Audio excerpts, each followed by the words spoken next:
Welcome to the fourth lecture of Embedded Sensing Actuation and Interfacing System. So in the last class, we have talked about this basic sensor structure, which includes the physical sensors, along with that the signal conditioning, signal processing circuits or elements, as well as the data presentation element. Then also we have said what are the different factors based on which we will choose a particular sensor for the specific application.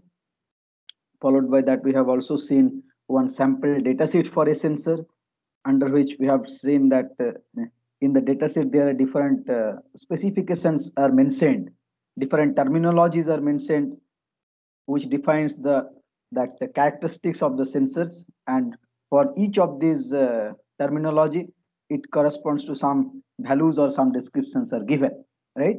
So unless we completely understand or completely interpret the dataset of a sensor properly, we will not be able to choose judiciously that which sensor will suffice our purpose, right? And that's why we told that in order to interpret the dataset properly, we need to be aware about the characteristics of the sensor, and that characteristic is divided into two categories. One is called as the static category. What is the other one? What is the other characteristic?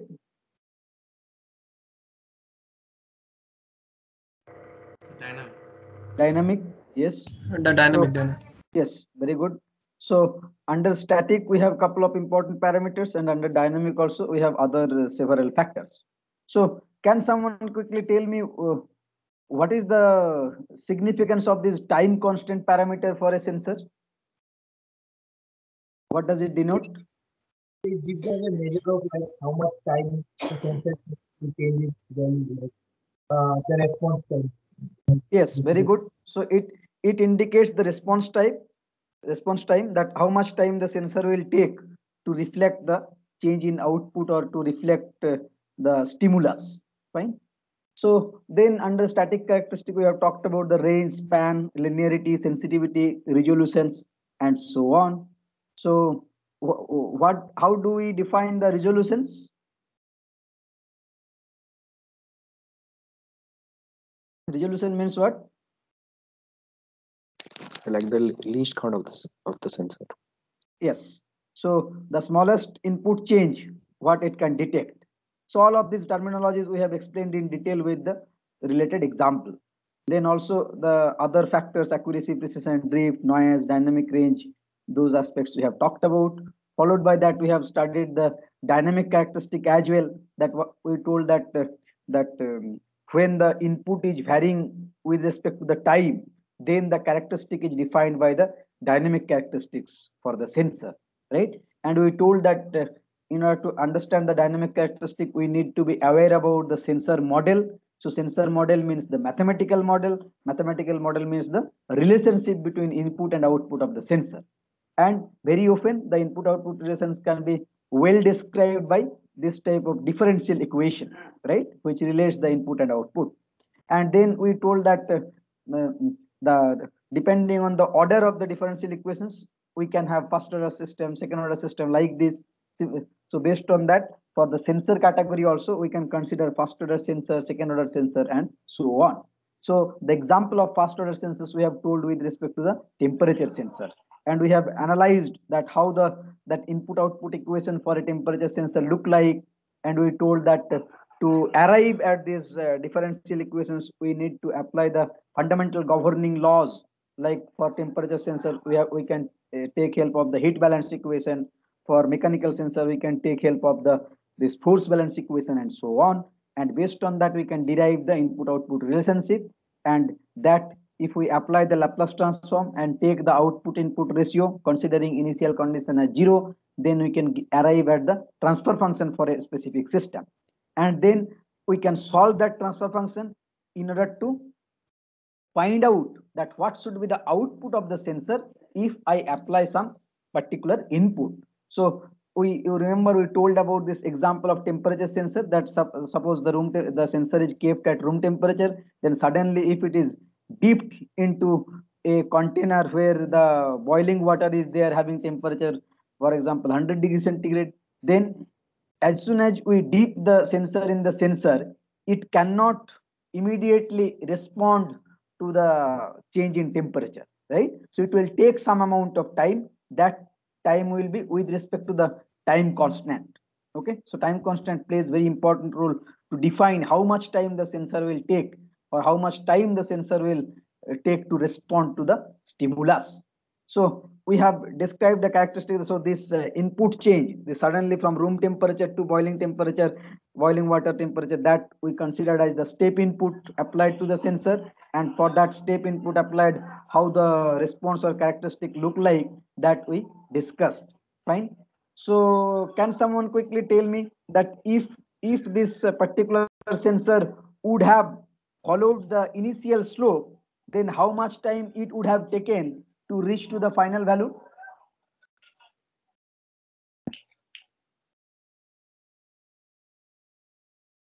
Hello, can you hear me? Tau by T. Infinite time. No. If that, based on this, based on theoretically, Time constant. yeah, theoretically it would take infinite time based on the practical response. But if it would have followed the initial slope, what was the initial slope we told? Yeah, 1 by t, 1 by capital T, or 1 by tau, basically. That was the initial slope. If it would have followed the initial slope, then only after time constant amount of time, that means after this capital T or tau, whatever we are denoting, after that only it would have reached this final value. But since it is, its slope is gradually changing because it is following the exponential characteristic, so that's why theoretically it will take infinite time to reach to the final value. Okay, but what we said, that we cannot wait up to infinite time. We generally wait up to some finite amount of time. How much time we wait and consider the value as final? What we said? 4 tau and 5 tau. Yes, That value. 4 tau or 5 tau. 98%. Yes, The 4 tau or final 5 tau time constant we take, so that amount of time we take, so that even if it reaches up to 98% of the final value, then also we get satisfied. Okay. So after that also we have seen with respect to the second order sensor characteristic, and for its example we talked about the acceleration sensor, and we have seen that using force balance equations we can arrive at the that characteristic equation and get the transfer function. And then for second order system, generally this natural frequency and this damping ratio, these are the two parameters we take into account to characterize the system, and depending on this value the system behave differently. Okay, so then we started our discussion on understanding the basic characteristic or feature of the sensor. So first sensor which we have started with is the temperature sensor, and we started our discussion on temperature sensor with respect to the bimetallic strip, which finds its application in thermostat. Okay, so after that we talked about the electrical type temperature sensor as well, under which we discussed about the RTD, what are the material used, what is the range, what are the salient features, and how the equations, input output relationship equation look like, and also how the characteristic look like in terms of linearity, sensitivity, and so on. And then also we told that the signal conditioning circuit for the sensor will include the voltage divider or Wheatstone bridge based circuit. And then in that context we talked about the concept of 3-wire 4-wire RTD, so that we will illustrate. So someone asked to illustrate this 3-wire or 4-wire. So then another electrical temperature sensor also we talked about, that is the thermistor, whose material characteristics we have discussed. And what we told, that the thermistor, the sensitivity is very high for the thermistor, but at the same time the non-linearity is also very high, and we can see the relationship between input and output. So suppose this R theta is the resistance at theta degree centigrade, and R theta 1 is the resistance of the sensor at theta 1 degree centigrade. So initially if the thermistor is kept at theta 1 degree Kelvin, and at theta 1 degree Kelvin if the resistance is R theta 1, then if I want to calculate what will be the value of the resistance at some unknown temperature theta, then the equation, the relationship looks like this one. So r theta will be equal to r theta 1 into exponential beta 1 by theta minus 1 by theta 1. So so this beta into this 1 by theta minus 1 by theta 1, that is as this is as the power of the e, right? So you can see that here highly nonlinear relationship is there because of the exponential nature. And in this case, beta is the thermistor constant. So beta is the temperature constant or the inherent parameter of this thermistor. In case of RTD, this alpha, beta, gamma, they were the inherent temperature coefficients, whereas for thermistor, this beta is the constant or the coefficients of the thermistor. Okay. So normally the theta is expressed in degree Kelvin, and the unit of beta is also in Kelvin. Unit of beta is also in Kelvin. Why? Because the exponential beta into 1 by theta. So 1 by theta, theta is in Kelvin. So in order to make this non-dimensionalize, beta should be unit should be also in Kelvin. So that the beta into 1 by theta, that overall it will be unitless. So that is the relationship with respect to the thermistor, and this is the normal characteristic, resistance versus temperature for the thermistor. So since here we are showing only this small range, 20 degree to 120 degree like this, so that's why you can see that this looks like linear, but actually the relationship is highly non-linear. So if you look at the larger range, so the characteristics will be like this exponential relationship. Okay. So till this point we have discussed. So is there any question so far on this discussed points? So I hope you can hear me clearly and see the screen clearly, right? Yes, sir. Yes. Okay. Yes, sir. Okay. So till this point we have discussed. If you have any questions, please let me know. Otherwise, we will move forward. Okay. So someone was interested to learn more about this 3-wire, 4-wire RTD, so that we will quickly discuss. Actually, we have one dedicated part for the signal conditioning circuits, where different important signal conditioning blocks we will be discussing after completing this basic sensor configuration. But just for your reference, quickly we will have a look on the 3-wire, 4-wire. Then we will resume the discussion on the sensor part as well. Another point, someone talked about this non-linearity. Who is that? Is he present today? That full scale will be input range or output range, someone asked. Are you there? Yeah. Yeah. You are Jai? Yes, sir. Yeah. So yeah. So you have so in the last class you pointed out this. So this is definitely very good observation. So we told that the maximum, that nonlinearity, maximum nonlinearity is generally expressed with respect to where the maximum deviation is happening with respect to the full scale. So and in that way generally it is identified, and we have seen the data sheet also that linearity plus minus 0.1% with respect to the full scale for temperature spanning between this range to that range. Okay. So the concept of linearity, I hope all of you have understood that how we define that in terms of maximum nonlinearity we define the linearity parameter. Okay. But what you observed, so that is very correct. So actually in order to express it in unitless value, if I want to express this nonlinearity as unitless parameter, then definitely I should go for the output scale, full scale with respect to the output. Okay. So if I express it in terms of full scale of input, then I have to write the unit also. But if I want to express it at unitlessly only by percentage, then definitely you have to go for this output scale. Okay. Is it fine? Yes, sir. Understood, sir. Yeah, fine.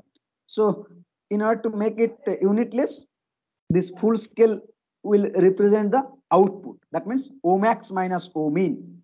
That I can write in the full scale in the denominator. Okay. Okay. Now coming to this, yeah. So quickly let us look at this 3-wire, 4-wire RTD configuration. So that normally this RTD or thermistor both are resistive type sensor, you have understood, right? So that means the temperature is the input and resistance change is the output. Okay.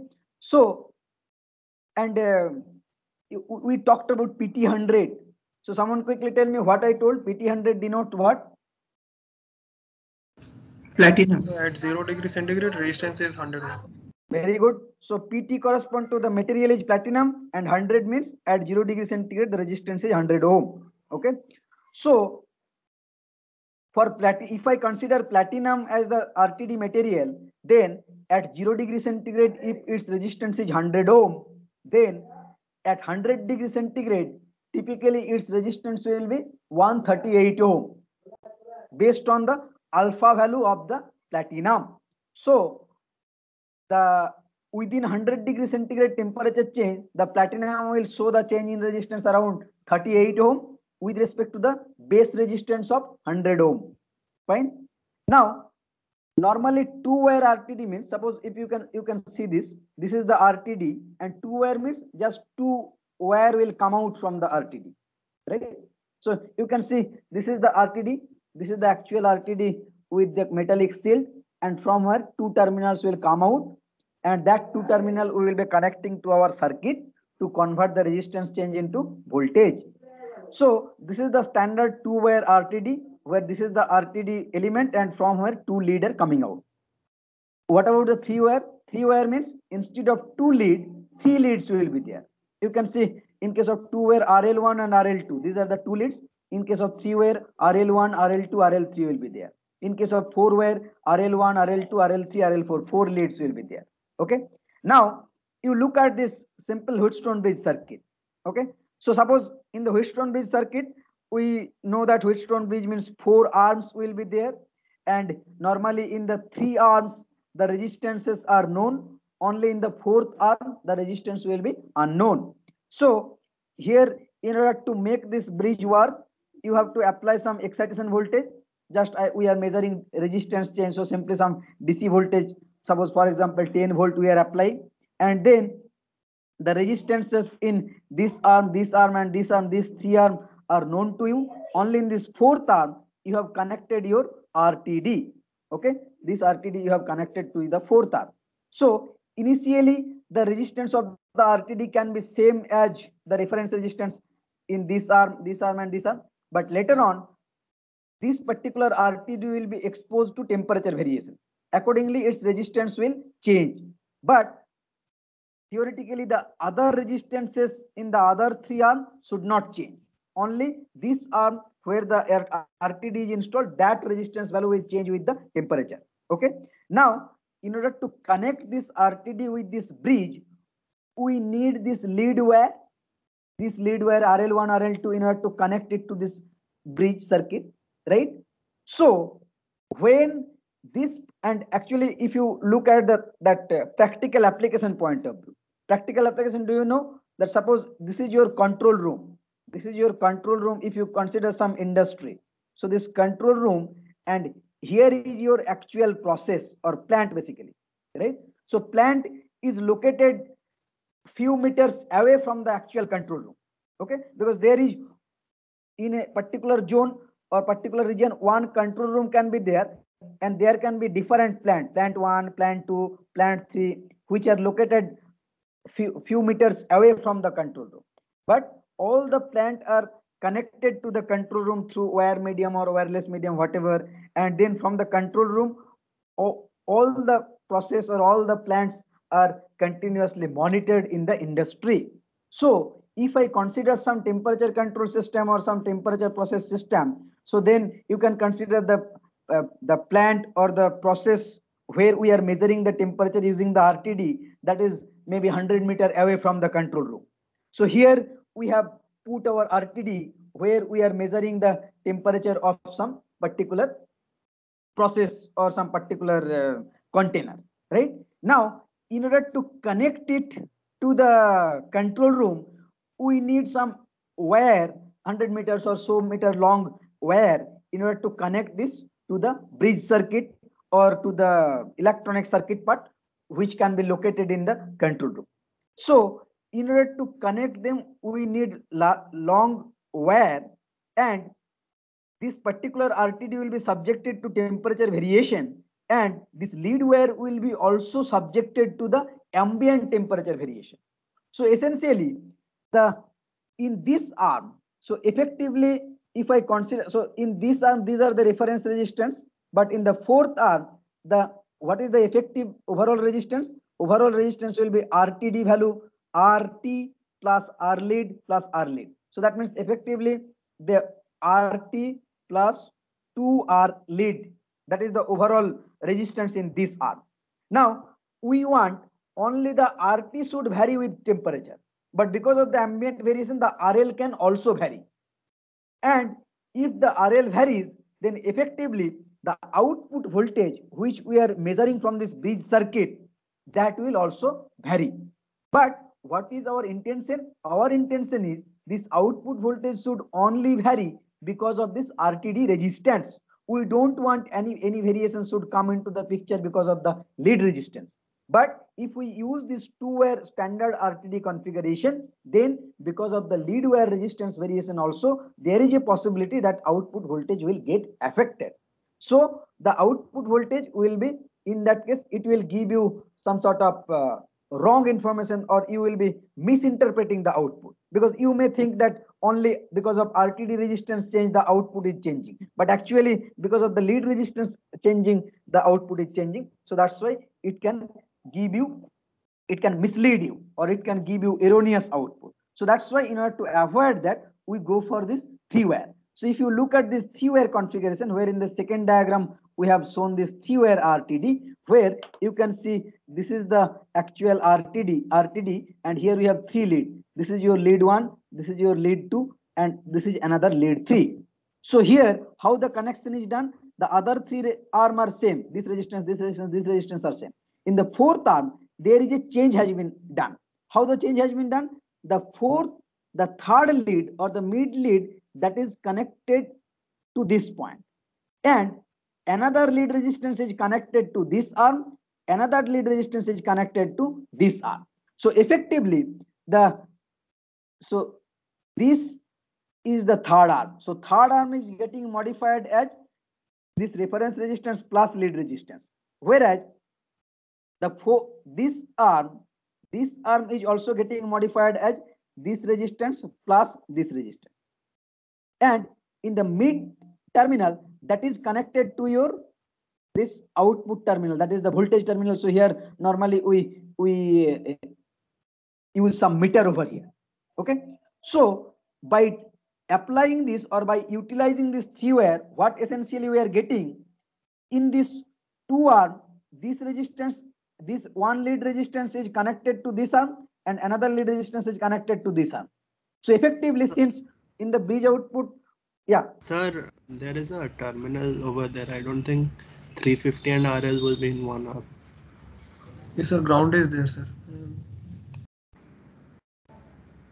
Which one?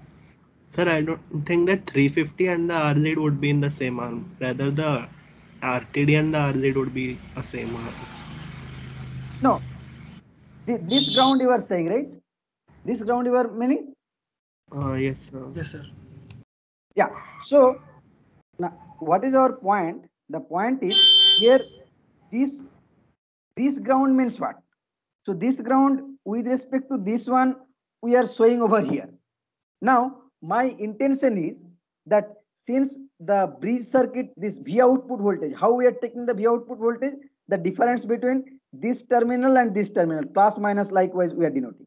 So this is based on the voltage divider principle. What is the voltage over here? What is the voltage over here? That difference we are taking. Check effectively the differential output. Similarly, here also we are taking the differential output with respect to this terminal and this terminal. Now, what you have said, that is what essentially we want to do. Our objective is we want to reduce the effect of the lead wire. We want to reduce the effect of the lead wire. And how we can do that? If in this case this is R lead, this is R lead is there, and in this case the R lead resistance is getting changed, so that is affecting my output voltage. Now we want this total 3 lead will be there. This particular lead is connected to the middle terminal across which we are measuring the output voltage, and since here normally we connect some voltmeter which give you the difference output between this terminal and this terminal, and normally what we consider the internal resistance or impedance of the meter is very high. So no current will pass through this lead. So that's why this mid lead is connected to this voltmeter, and the current across this lead is 0 ideally. Now, what about the other two leads? The other lead is this lead and this lead. So this lead and this lead means in this particular terminal, the resistance is 350 ohm plus R lead, whereas in this terminal, yeah, so we want to reduce the effect of this R lead and R lead. So how we can reduce? If this arm and this arm get cancelled. So what you have pointed out is correct. So here, so this 350 will not be added over here. Rather, this R here you will be having RT plus RL, and in this it will be your 350 plus RL. 350 plus RL. So at this particular point, it will be simply both 350, 350. That means here you will be same V by 2 like this, 5 volt. Here also 5 volt.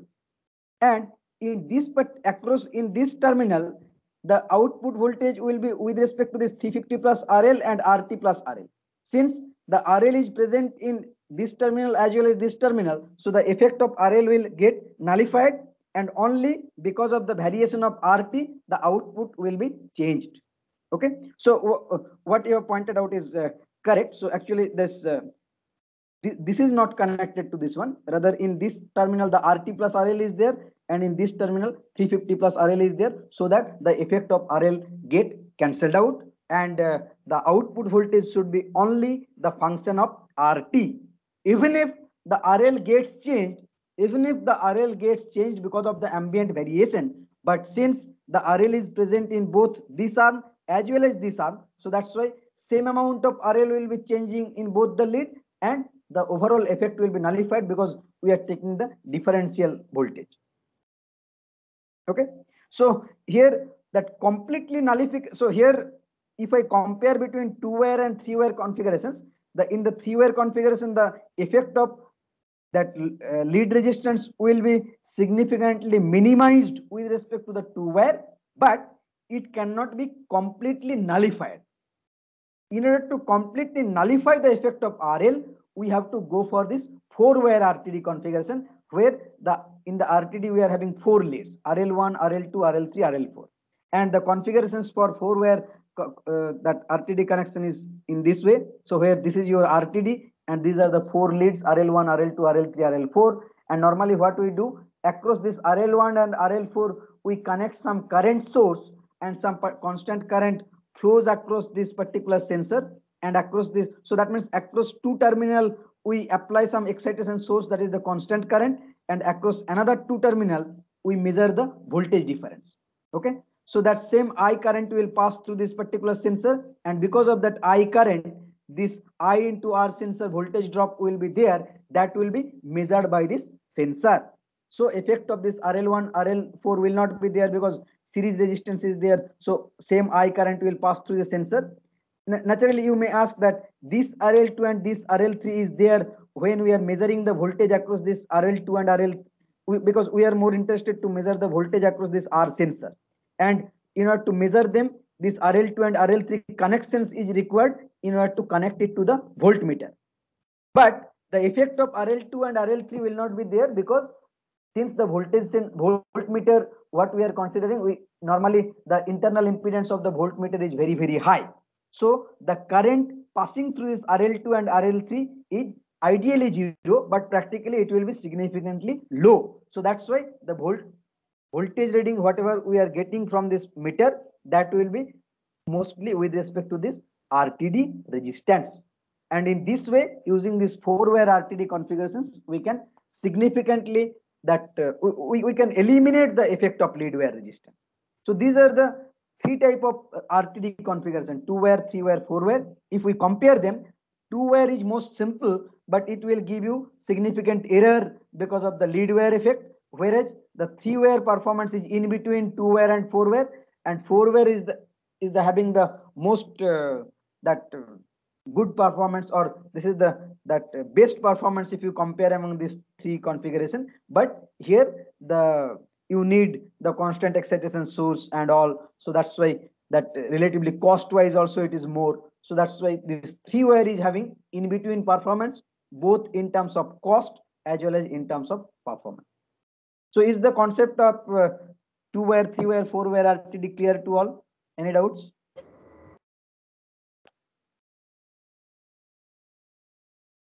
Okay. And normally the RTD resistance is 100 ohm. So the reference resistance. So this is some general bridge configuration has been shown with 350 ohm. Normally the RTD resistance is in order of 100 ohm. Okay. And the lead wire resistance is normally you can consider as 4 ohm, 5 ohm, 10 ohm or so. Fine. Whereas in case of thermistor, the base resistance is around 10 kilo ohm.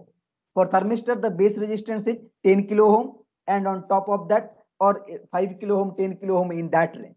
So that's why the effect of lead wire. So can someone quickly tell me where the effect of lead wire should be dominant, in RTD or in thermistor? RTD.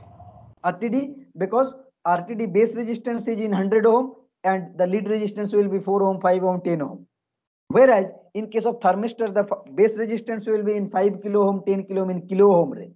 So that's why for thermistor, the effect of lead wire will be almost that nullified, or almost the effect of the lead wire will be significantly minimum in case of thermistor. So that's why for thermistor, we don't require this 3-wire 4-wire, whereas for RTD, we need this 3-wire 4-wire configuration.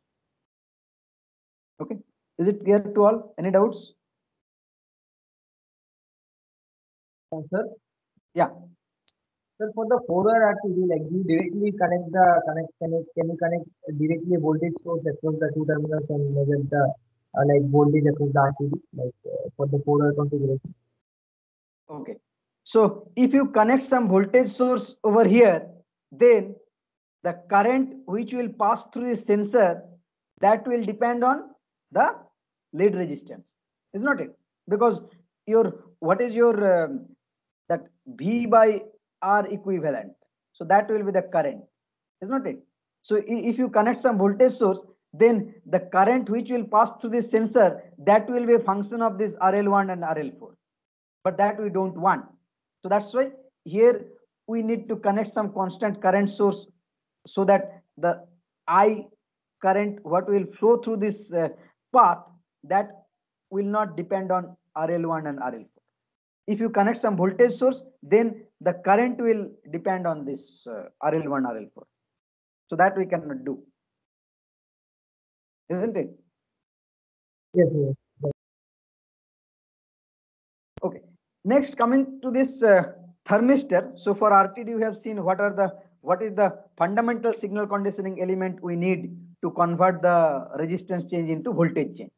For thermistor, what type of circuit generally we use? For thermistor also we can use Wheatstone bridge, but since the thermistor base resistance is quite high, we can use simple voltage divider circuit as well. So here we can look into the practical signal conditioning circuit for the thermistor, and this is the thermistor characteristic. You can see the exponential characteristics for this thermistor, right? So here y-axis is RT by R25. That means, so here the normalized non-dimensionalized value we are showing. With respect to the 25 degree centigrade temperature, that is normally the room temperature. At that temperature, if the resistance of thermistor is R25, and at temperature T, if the resistance is RT, so that's why RT by R25 is plotted in y-axis, and x-axis is temperature. So you can see this highly nonlinear relationship. And normally from the thermistor data, this is one table has been taken. So this NTC means negative temperature coefficient thermistor. Negative temperature coefficient means as the temperature increases, its resistance decreases. And here we have shown, suppose this temperature versus this R by R25 is shown over here. So temperature from -50. So this is -50 to 110. We have just varied the temperature, and for that the resistance ratio has been shown over here. So as you can see, as the temperature is gradually increasing, from -50, -40, 0, 10, 25, 30, 40, 50 like this. So then this ratio is also gradually decreasing because of the negative temperature coefficient characteristic of thermistor. Okay. Now normally what is the fundamental signal conditioning circuit we need to connect with the thermistor to convert the resistance change or to convert the temperature into voltage, that is this simple voltage divider. So where this one, we have reference resistor over here, this is the thermistor, they are connected in this voltage divider fashion, and here we have this Vref is the supply voltage, and then across this terminal, the output voltage what we are getting, that will be function of this thermistor and this reference resistor. Okay, so normally what will be the expressions of V output? V output will be simply your R thermistor RTH divided by RTH plus R1 into Vref.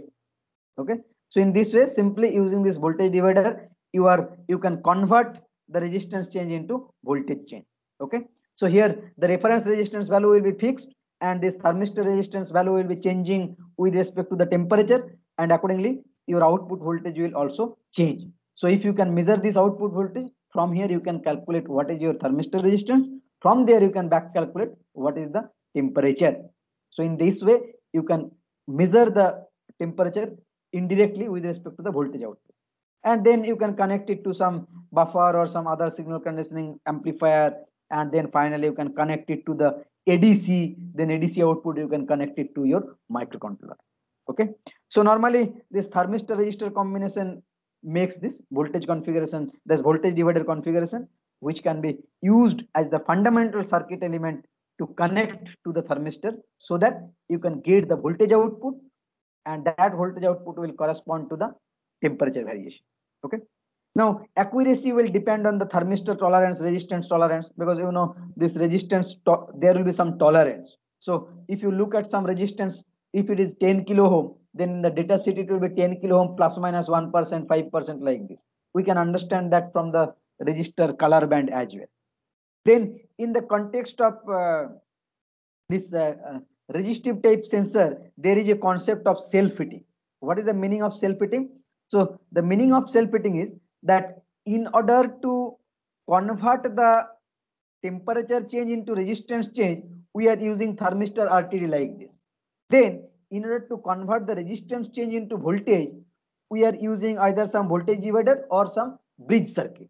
Now whether it is voltage divider or it is bridge circuit, in order to make them work, we need some supply voltage.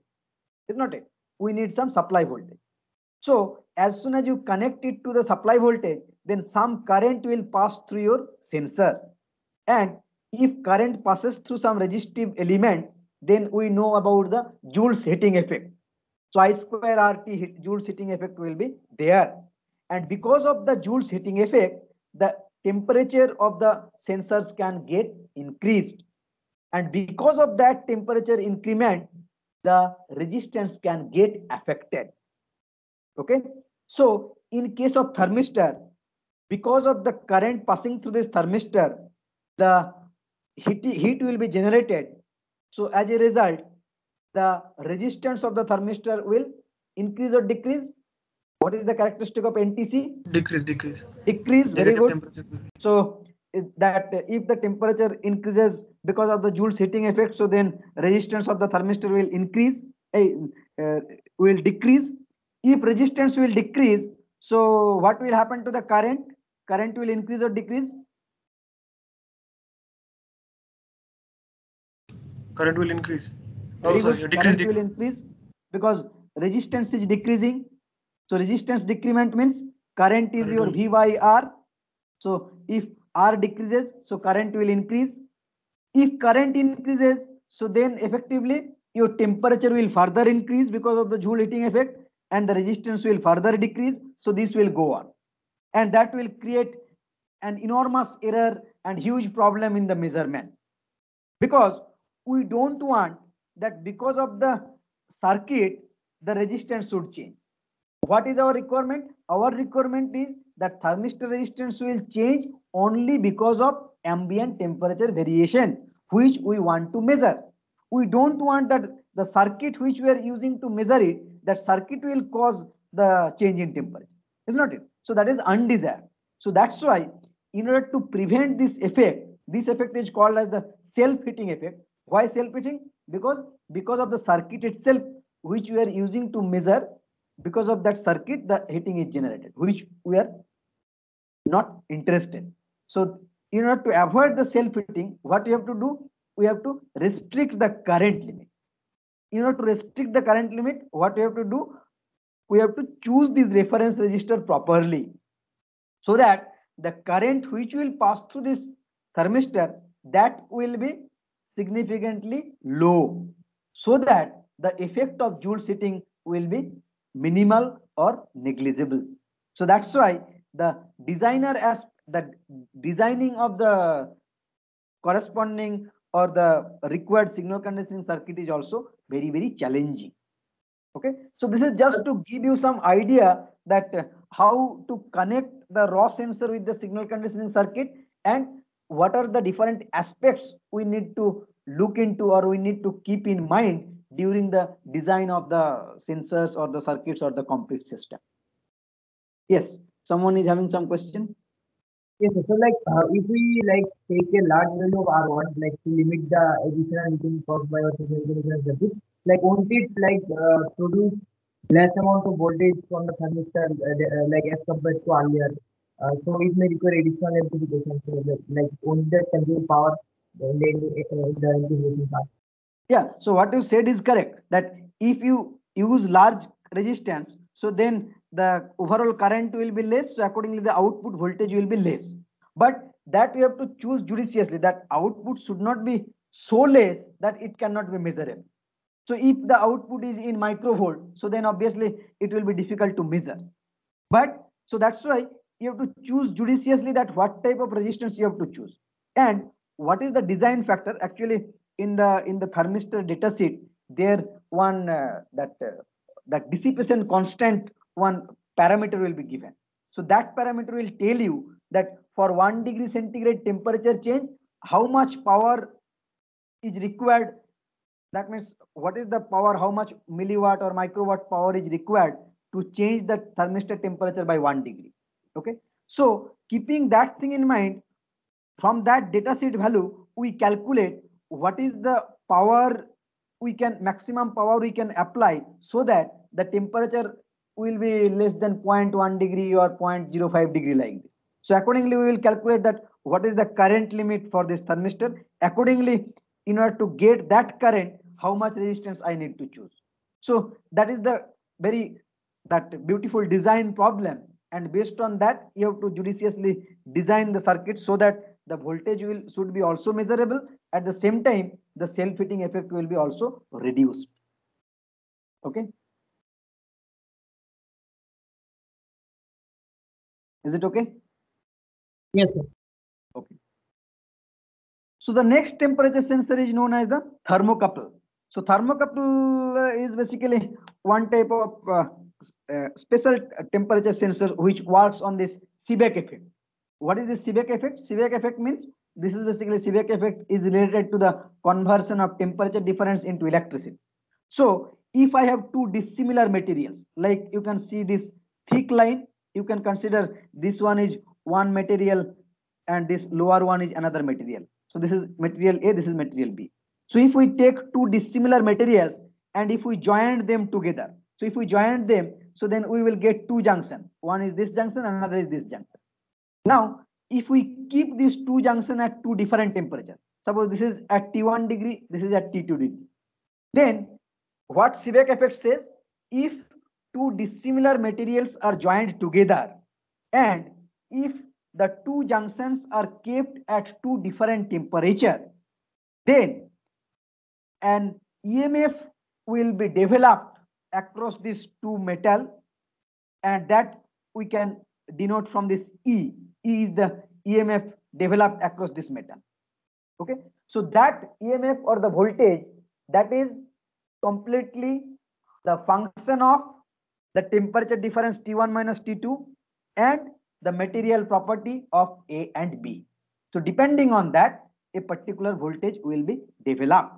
So in this way, the thermocouple can give you direct electrical voltage output. So there, on the other hand, like the RTD thermistor, there you need some dedicated voltage divider or Wheatstone bridge circuit, and you need to keep in mind different factors like during design of circuits. But that is not required here. In order to get the voltage output, we don't need any other signal conditioning circuits. Rather, the sensor itself can give you direct electrical output. But obviously, the electrical output what you will be getting, that can be, the amount can be low. In order to amplify it, you need dedicated amplifier and other signal conditioning block. But at least the first step means to get the electrical output, you don't need any other signal conditioning block.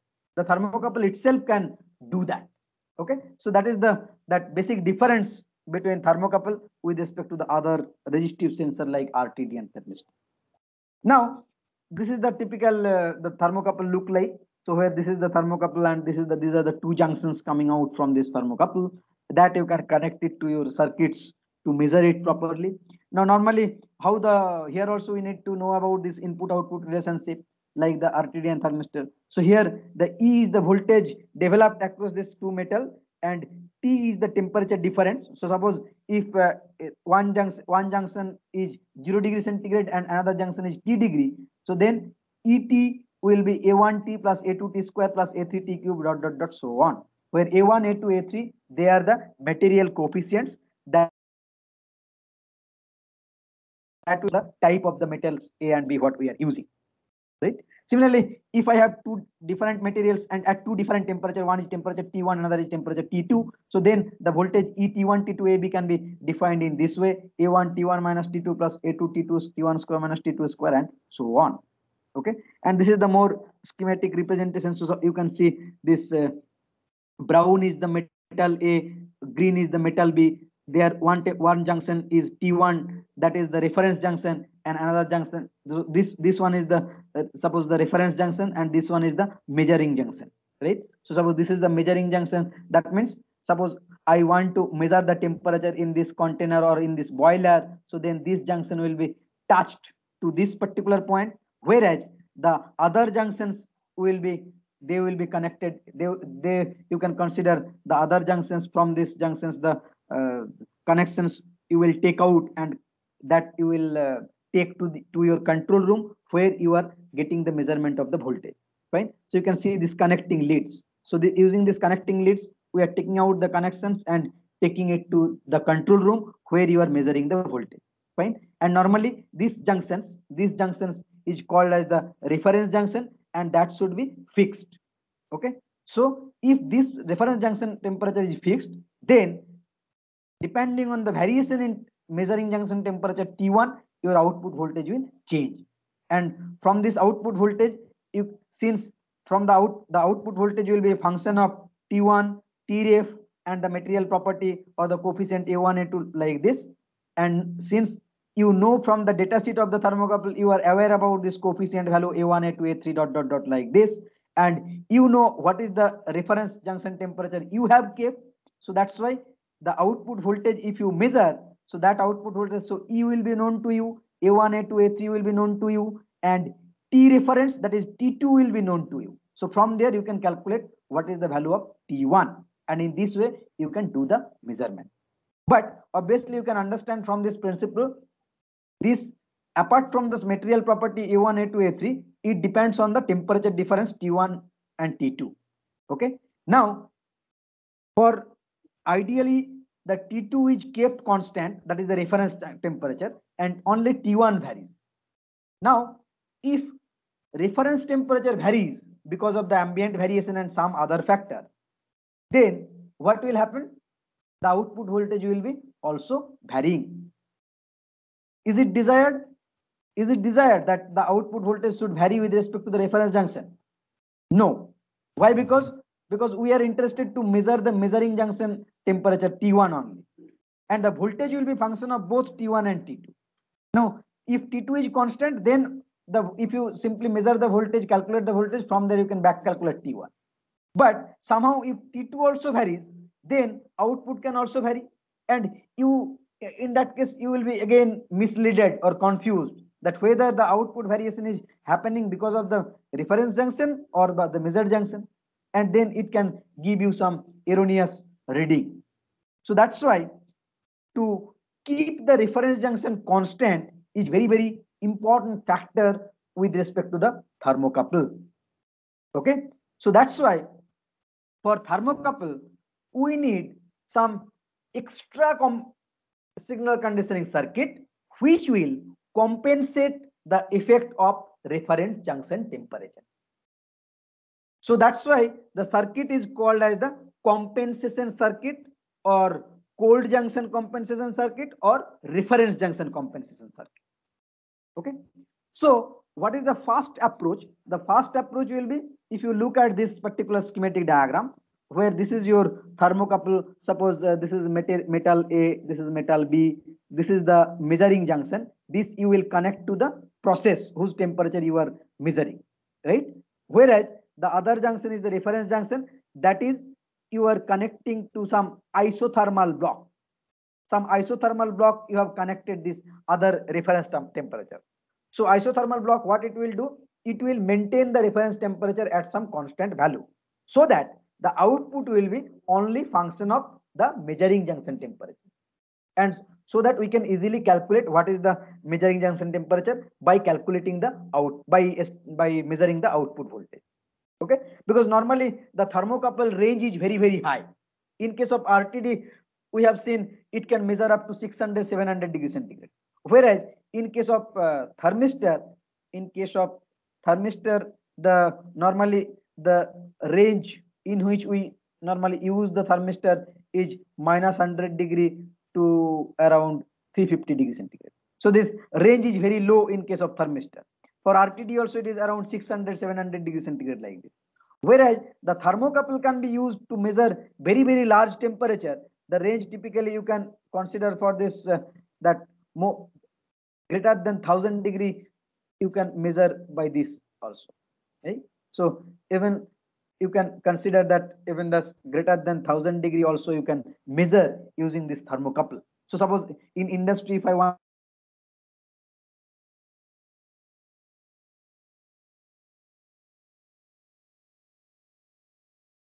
You are not audible. Yeah, am I audible now? Yes, sir. Yes, sir. Yeah. Okay. So this thermocouple temperature range, it is usually used for measurement of very high temperature, more than 1000 degree or so, right? So that boiler where we want to measure the temperature, that there we will insert this junction, and another junctions we take out the connections from this thermocouple using long lead wires and connect it to the and take it to our control room. So in the control room we can keep this isothermal block to keep the reference junction temperature constant, and that simply you can consider suppose some ice block where 0 degree centigrade is maintained. But that also you cannot rely fully, because it may happen that because of the temperature variation the ice temperature is gradually increasing from 0 degree to 1 degree, 2 degree, 4, 5 degree like this. So that's why this is the basic scheme what people earlier were using, that using some isothermal block, but later on they come up with some dedicated compensation circuit, some electronic circuit for the compensation. Okay, so that scheme is shown over here, where what is done over here, this is the thermocouple junction. Here, although it is written as isothermal block, so instead of ice or some other things, here what we do, we use some dedicated thermal compensation circuit. What this thermal compensation circuit will do, so here another temperature sensor is kept at this isothermal block. Another temperature sensor, that can be some IC type temperature sensor, that can be kept in this reference junction, so that that secondary temperature sensor will continuously monitor or measure what is the present reference temperature. Accordingly, that particular value will be fed to this thermal compensation circuit. And what this compensation circuit will do, whatever output it is getting from this raw thermocouple, with that output this circuit will adjust it. Adjust it means what? So suppose the reference junction is 100 degree, and that measuring junction is 100 degree, and reference junction is suppose some Tx.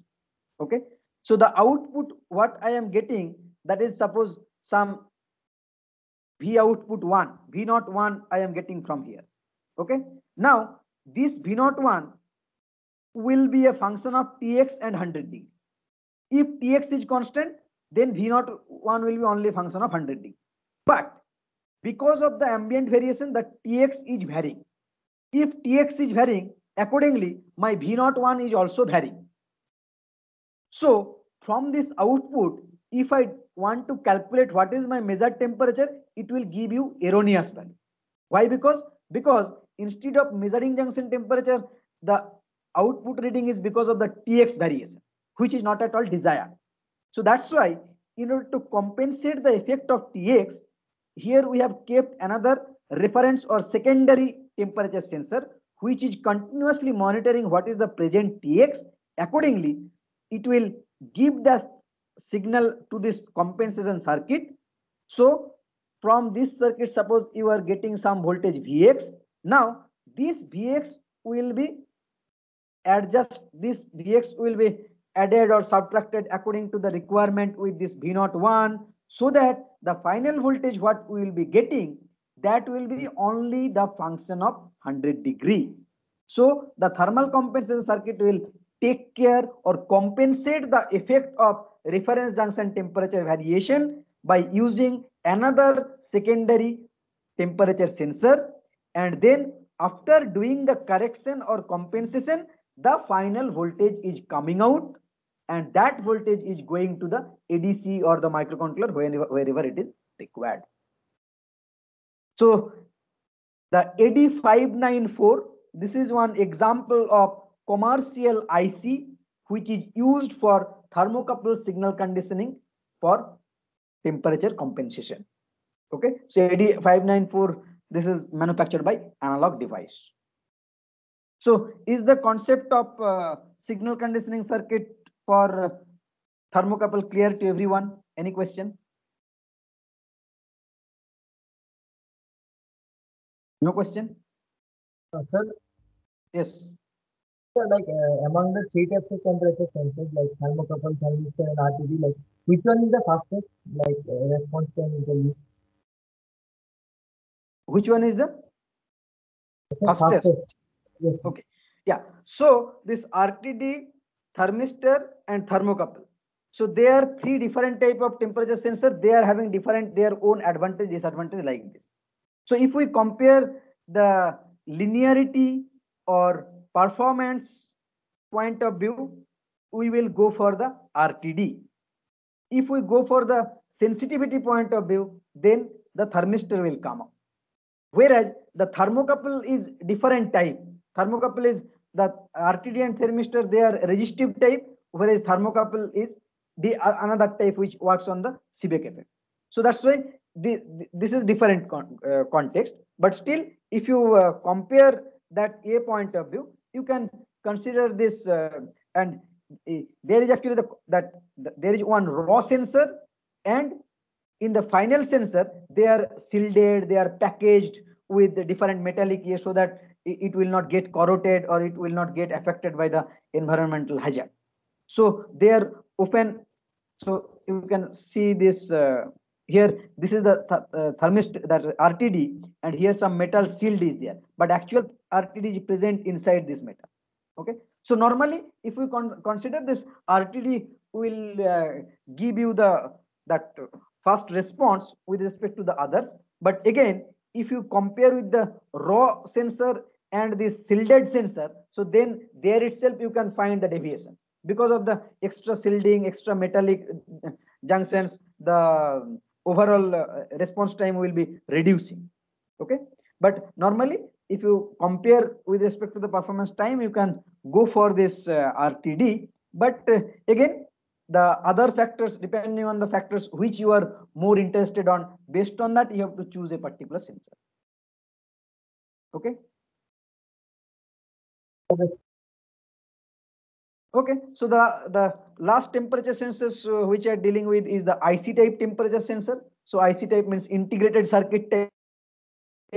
So they mostly work on this diode principle. So diode means diode, that current across the diode depends on the temperature as well, right? So about the diode equation, ID, current across the diode is is e to the power that Vd by Vt.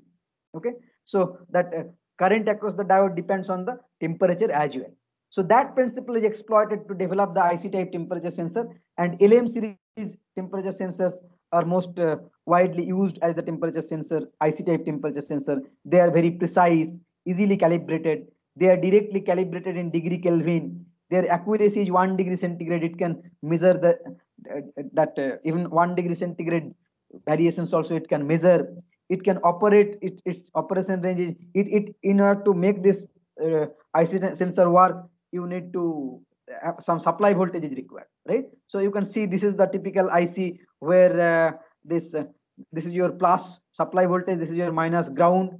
Then here some adjustment is there, and then the couple of pins are there for no connections and for taking output and so on. So this is the typical diagram, and normally the important features are like accuracy is 1 degree centigrade, its operating range is that current which it can draw 400 microampere to 5 milliampere. It is very linear characteristics. It will show you. It can be easily calibrated, but its range is quite low, minus 55 degree to plus 150 degree centigrade, and cost wise also it is economic or good.